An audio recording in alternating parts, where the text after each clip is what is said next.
আশুলিয়ার বিভিন্ন পাড়া মহল্লায় রাস্তাঘাটের বেহাল দশা, জরুরি ব্যবস্থা গ্রহণের দাবি। আশুলিয়া থেকে স্টাফ রিপোর্টারের পাঠানো তথ্যচিত্রে স্বাধীন বাংলা নিউজ। ঢাকার সাভার উপজেলার আশুলিয়ায় বিভিন্ন পাড়া মহল্লার রাস্তাঘাটের বেহাল দশায় জনজীবন বিপর্যস্ত। সামান্য বৃষ্টিতেই রাস্তাঘাটে পানি জমে চলাচলের অযোগ্য হয়ে পড়ে। চলতি বর্ষা মৌসুমে এলাকাবাসীর অনেকেই রাস্তাঘাটের দুরবস্থার কারণে ঘর থেকে বের হতে না পেরে নানা দুর্ভোগে জীবনযাপন করছে।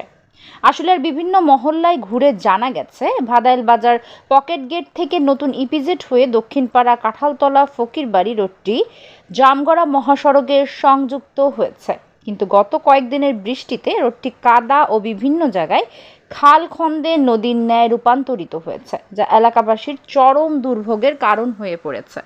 এতে করে পাড়া মহল্লার মধ্যে চলাচলকারী রিক্সা, ভ্যান, মোটরসাইকেল এবং অন্যান্য যানবাহন সহ পথচারীদের চলাচলের অনুপযোগী হওয়ায় অনেক ঘর থেকে বের হচ্ছে না বলে জানিয়েছেন ভুক্তভোগী এলাকাবাসী।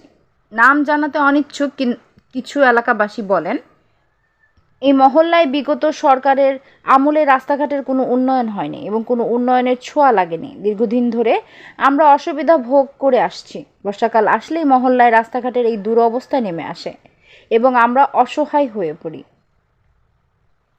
এই রাস্তা সংস্কারের জন্য সংশ্লিষ্ট প্রশাসনের নিকট দ্রুত ব্যবস্থা গ্রহণের দাবি জানিয়েছে এলাকার সচেতন মহল।